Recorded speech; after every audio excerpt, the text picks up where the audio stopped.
What's up, everybody? We are back here out in the shop. We are going to be tearing into the engine bay of my my S14 drift car. I actually have a goal to kind of clean up this engine bay a little bit, and as you can kind of see, it's still got a lot of the factory stuff, you know, like this fuse box and stuff like that I don't use and I don't plan to use. Being that this is strictly a race car, this car is not driven on the street. It is trailered to the track, driven at the track, and trailered home. I don't really need all the stuff that little relay box will run for me. So my goal is I want to make me a custom harness for this thing to basically just run my headlights, tail lights, brake lights, windshield wiper motors, right here. So I've got to find me a plug for this. Unfortunately, the plug is missing on that unless I decide to just spade connect it or something to that degree. But I'd like to make it nice and put an actual plug on it. Get rid of some of these brake lines that are no longer used since I have a separated system. My handbrake controls my rear brakes, my pedal controls the front brakes. A lot of that stuff I don't really need anymore, so I kind of want to clean this up. We're going to go ahead and get this cleaned up. I already kind of degreased it and sprayed it down with a pressure washer, but I still need to do the removing of the stuff, stripping of the stuff, giving it a little kind of stuff, because we're going to go ahead and paint this engine bay, make it look a little bit nicer, and hopefully, you know, we can make this thing look a little better for the presentation of our nice big beautiful 6.2 over there. So anyways, let's get on to it. We're gonna have some fun on this task.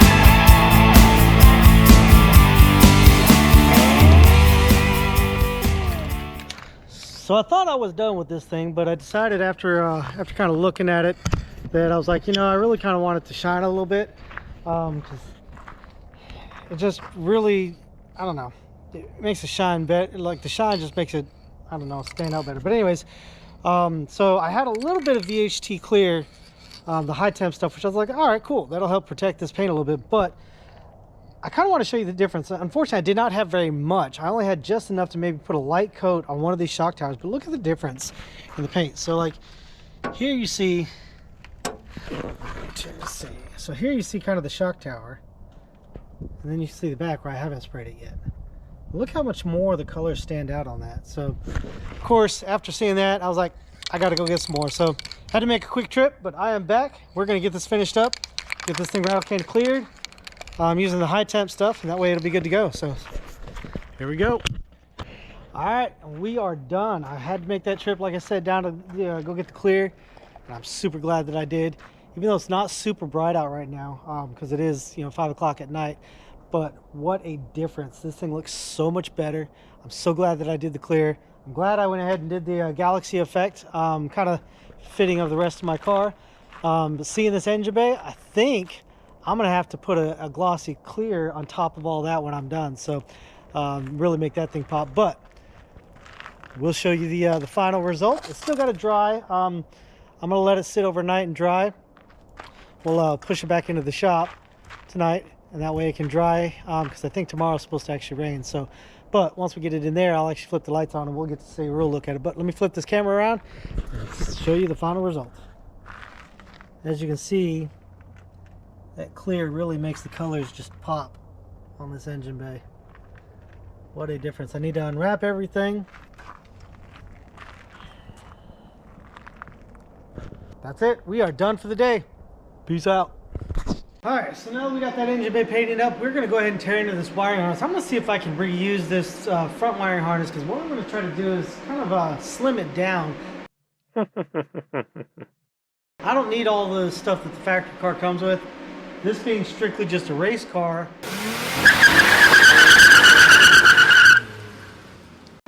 really all I need is the headlights, stuff for my fans, and as well as the Volvo power steering pump. Outside of that, I really don't need anything on the front half of this this harness. So I'm going to go ahead and we're going to cut apart this harness, see if I can't reuse some of this stuff so I get to maintain the factory headlights setup, maintain the factory windshield wipers, factory brakes, all that kind of stuff. Maybe relocate that stuff somewhere so it's kind of tucked up out of the way, maybe under the dash. But I'm going to go ahead and take a look at everything and see what we can do.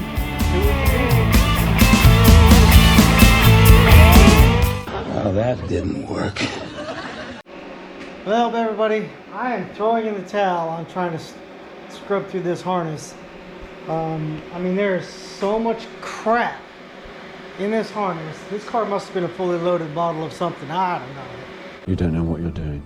Further I got into stuff, I mean, I got it all the way to the front half and started going underneath the dash to, you know, get into the other stuff to find where the wire for the headlights start. And it just got more and more wires the further I went. I mean, it's just, I cut out so much wire ahead of time and it didn't seem to make any bit of difference. So I haven't even touched the back half where the taillights go. That's what's absolutely insane to me. But let me just show you what I decided to go ahead and just take out, because I'm going to make my own little harness.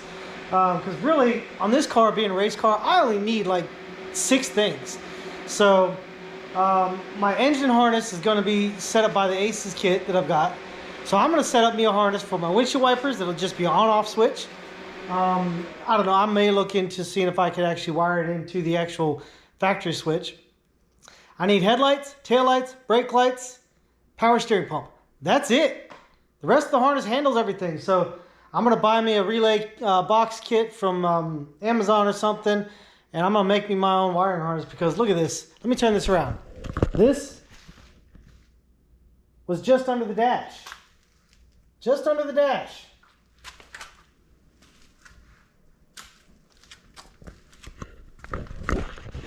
And there's still wire there that I haven't cut out. So that's absolutely absurd. I guarantee I just took 50 pounds of wire out of this car. So anyways, I'm going to go ahead and call it a night. It's like 2 o'clock in the morning now. And, you know, my kids like to get up early because, you know, they're early risers. It's lovely. But, yeah, I think honestly the best route for me is just to go ahead and make my own harness, since, you know, I don't need this thing to be all fully functional. I've got plenty of toggle switches that I can wire the headlights and taillights to one switch, brake lights to the brake light switch, windshield wipers to a toggle switch, power steering pump to a toggle switch, and the rest of my stuff is set up with the harness. So my fuel pump, my fans, all of that should be run through the harness, the motor harness that I got from Aces. So I'm going to set that up that way. Worst case scenario, if I have to, I'll keep my fan harness and just run that kind of standalone, tie it into my standalone harness that I'm going to make, my little sub harness, I guess you call it. And we'll call it quits, because that's nuts. I would love to know all the features that this model actually had on it, because it seems like it must have had every feature it possibly could with all that wire. There's no way it didn't have everything, I swear. So anyways, I don't need all that stuff. This is a race car, so we'll make it easy on ourselves. I'm going to go ahead and order the parts. We'll get those in, and we'll make our own little harness. See, and I'll show you that once I'm all done. So call it a night. Peace out, y'all. The next day. What's up, guys? We are back after last night. If you don't remember, last night I was out here till about 2 o'clock in the morning digging through that harness, and finally decided that I'm wasting my time doing all that. I could actually make a harness that will look nicer and be so much better than that pile of crap, for lack of a better term. So went ahead and ordered the parts last night. So we just gotta wait for those to come in this afternoon, because it's about 2 o'clock in the afternoon now. I'm gonna go ahead and start working on trying to mock up getting that thing in the car. Where are we at? Over there. There we go. Right there. Get that thing mocked up in the car. I've got a couple of things. I need to go ahead and pull that off the engine stand. Let's go ahead and change that rear seal. Then I need to clean up the flywheel, clean up the mounts. Just make sure everything looks good, nice and clean before I put it in. And then I've got to put up the transmission and then put the headers back on it on the passenger side. With the Z32 transmission, you got to watch out for the starter. I've got to find out if this is going to work, or am I going to have to order a spacer for that header. So let's go ahead and jump in on that. Let's see if we can't get that rolling. We'll worry about the harness stuff on this when we get the rest of the parts. Maybe we'll go ahead and, if I get some extra time, I'll go ahead and strip the rest of the inside of this car. I would like to kind of hold off on doing that until I clear up a little bit of space. So I would prefer to do that after the motor's in the car, but we'll see what I feel like doing and see how it goes. So let's get started.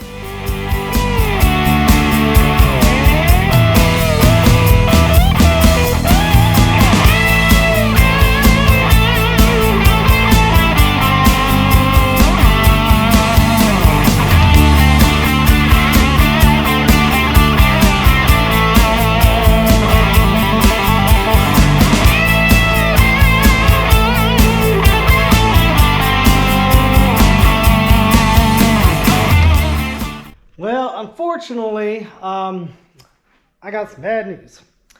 So with these headers, I am off by maybe 1/8 of an inch. As you can see, it is making contact with the starter of the Z32. That's kind of where the problem lies. I really don't want to bend these up, so what I'm going to have to do is buy a spacer for up here. A lot of people just say basically just buy another header flange and double gasket it, and then that'll space it out about 1/2 inch or so. And that should move it out far enough to where this will no longer be a problem. But that sucks. I was really kind of hoping that it was just going to line up and I could just, just be close rather than actually making contact. So, guess on to ordering more parts. A few moments later. Well, unfortunately, I was really kind of hoping to be able to go ahead and mate up with this motor and transmission thing. I was in the process of just kind of getting bolts together, and because unfortunately I bought this kit used secondhand from a buddy of mine, and it didn't come with all the bolts that I needed, so I kind of had to pour out my bolts kit and piece together some parts, which I guess is probably a good thing, on the same token, because now this way I can order some ARP stuff, so I can get like the ARP flywheel bolts and ARP pressure plate bolts. Make sure that this thing can handle the abuse that I'm going to put through it. But the thing that really kind of stopped me was that this kit, unbeknownst to myself as well as the guy that I bought it from, did not have the pilot bearing bushing adapter that you need. So if you look right here, now it's not cleaned up yet, so keep in mind. But if you look right here, see, this is where your pilot bearing goes. You got to get everything cleaned up.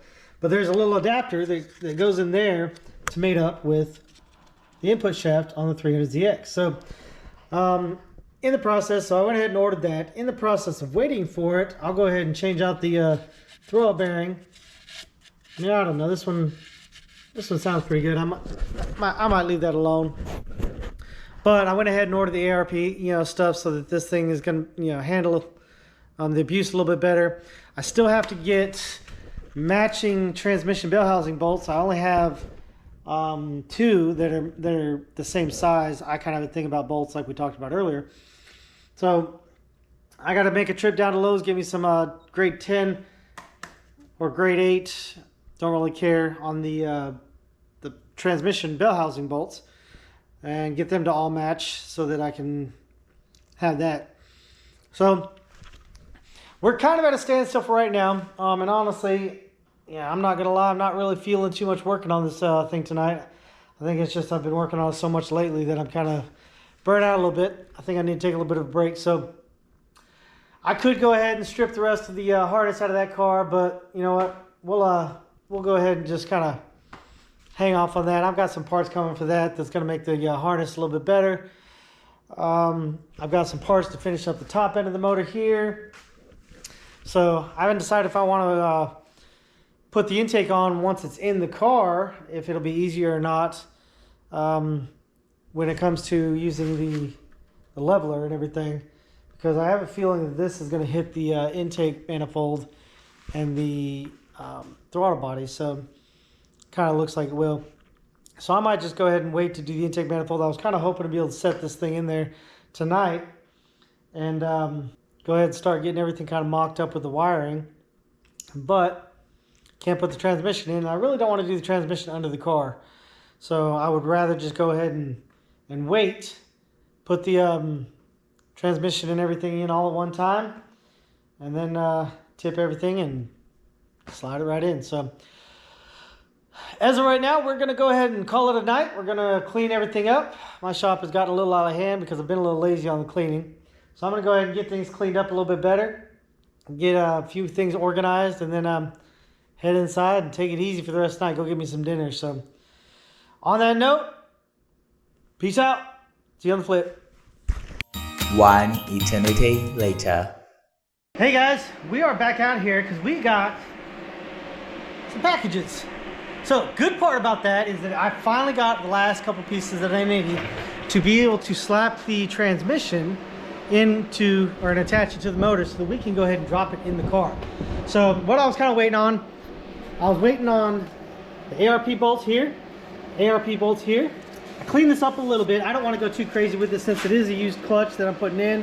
But I cleaned it up a little bit, just kind of, you know, got beat off, or kind of just got rid of the little bit of surface rust that was there. And as well, I went ahead and I took the transmission out here and got it cleaned up real good and got it ready to be installed. So now we'll go back outside. It's a little chilly out here. And as you see, transmission looking all nice and pretty, as well as the motor mounts. Got them cleaned up. Got everything ready to get put in. So that's what we're doing tonight. We are going to go ahead and finish installing this clutch. As you see, I already got the ARP bolts kind of installed. I wasn't sure if I was going to get the chance to install this motor tonight because I wasn't sure if the parts were going to come. But I want to kind of point out and show you guys. Let me attach this camera here. All right, so I wanted to kind of show you guys a part that I'm actually kind of impressed with how much it costs. So, of course, you know, a lot of this stuff, I mean, I know a lot of people, you know, the naysayers to Amazon. A lot of these parts I've been ordering from Amazon. Some of the stuff is actually quite nice. Now, obviously, some of it is junk, right? I mean, that happens to anybody or anything. But one that really kind of impressed me, considering how much it cost, was this company, Evil Energy. All right, so this is a oil catch can and a coolant overflow. Comes in a kit. Both of these pieces were like 30 bucks, okay? Both. All right.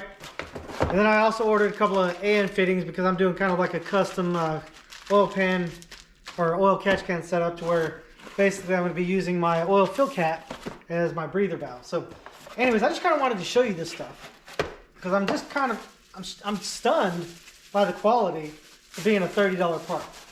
All right, so this is your coolant overflow.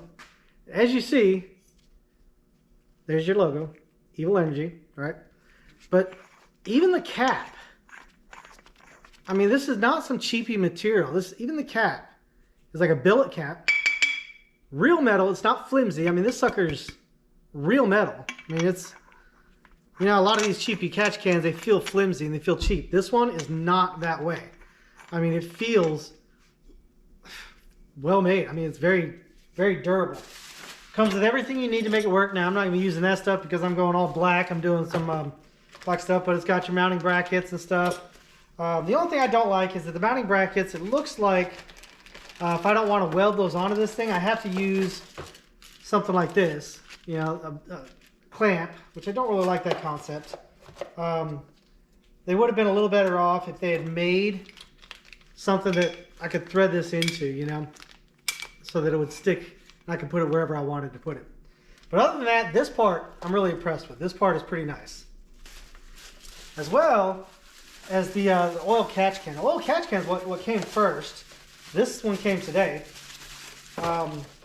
And I was so impressed with the oil catch can, I felt like I just had to say something about this company. So, as you see, catch can again comes with everything you need, all your little fittings. Comes with a little breather valve that you can put on the top. It even has the Evil Energy logo on the top. Little filter. Comes with some hose that you need. Again, I'm going to be using braided line, so that's not going to need that. Comes with a little bracket to help you mount it. And then this catch can. As you see, I mean, again, nice material. Heavy duty. This sucker's got some weight to it. I mean, it weighs a couple of pounds. I mean, it's not no cheapy, lightweight material. Now, this is the only complaint I have is that this right here. They could have done something a little better than this. This looks like about a half a Brillo pad or something. It's not quite enough to really kind of even fill, you know, the canister, but the material on this stuff is very high quality. As you can see, comes the little breather valve. I mean, all of this stuff comes apart so you can adjust things.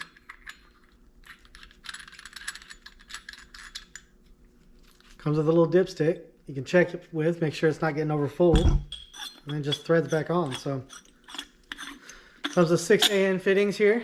So, or AN6 or whatever you want to call it. But has in, out, tells you what it is. Oil catch can right on the top. In and you're out. And I just got to say, I'm pretty impressed. So I've got to look into, I haven't tried putting any of this stuff together yet. I'm assuming one of these fittings will fit right on the top here for that bolt hole if I want to use that breather. But so far, everything I've ordered from them has been just, it feels top notch. It feels very well made. I mean, a lot of times you get things from Amazon, especially cheap things like this, you know, little $30 items that come with a couple items. I mean, it's cheap, you know, it feels cheap. You can tell it's cheap right off the hit. But this one does not feel that way. It does not feel cheap. It feels like a $200 catch can. It really does. I've had some nice catch cans, you know, Grady catch cans and Nismo catch cans. I've had some nice ones, and this one feels better than any of those ever did. So, and then I bought some extra fittings for my setup, little AN fittings. And I mean, for the price, like I said, I don't think you're going to find a better quality one. We'll see how it functions. I mean, I guess that'll be the telltale story. But I felt like I just needed to kind of come on here and talk about that. So now we can get back onto the project. We are getting ready to finish installing the clutch. I got the pilot bearing installed. I was waiting on that from the G-Force adapter. My adapter did not come with the pilot bearing. So I got the adapter, got the pilot bearing. Transmission is cleaned up. Throttle bearing sounds good. I'm not going to swap that out. And let's go ahead and slap this clutch on and get everything mounted up. See if we can't get this thing dropped in the car. Wish me luck.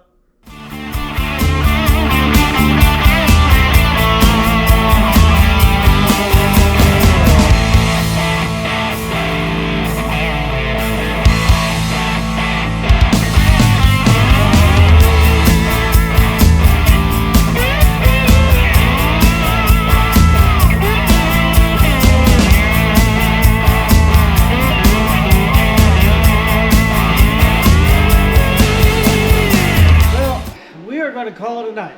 Motor is mounted. I ran into, again, a bunch of problems because, you know, that's just the story of my life. So unbeknownst to me, when I bought this kit from secondhand, I was under the impression that this kit was basically all one kit. Come to find out, it's kind of a mishmash parts of about 3 different kits. So unfortunately, that means things didn't really line up the way that I was hoping. And then I had to add to it by adding a 4th swap kit parts to it. So motor mounts wouldn't line up with the trans mount, which wouldn't line up with any of the bolt holes. The shifter hole doesn't line up at all. I actually had to space out the motor mounts to get them above the ISR oil pan. But it's 2 o'clock in the morning and it is in the car. It is mounted. I'm probably going to redo the spacers on the motor mounts just because I don't really like the way I did it. I think what I'm going to do is just, you know, do like the cheapy hockey puck style motor mount. I'll put that up underneath these motor mounts that are in there. Right now it's got basically just like a big fat thick spacer in there, which I might leave that. I haven't decided yet, but it does all line up. As far as I know, it is off the oil pan. It kind of seems like it's very close. But it is not on the oil pan with the relocated steering rack. I did run into some issues with that, so I had to kind of loosen the steering rack. I believe I still have to loosen up the steering rack shaft, steering shaft on the driver's side to actually slide in the driver's side headers. And then I'm still waiting on the spacer for the passenger side to be able to mount those headers up so that I can still get the starter and won't rub right up against the starter. As well as I still have to header wrap these headers before I actually fully mount them in. But as you see, it's in. Intake is not mounted. Motor's mounted. Transmission is mounted. It took me a little bit to redo the transmission mount so it would work. And then I still have to do the shifter mount. So we're going to call it a night. And honestly, I don't even care about the mess. I'm going to go to bed. It's 2+, like, I think it's 2:30 in the morning.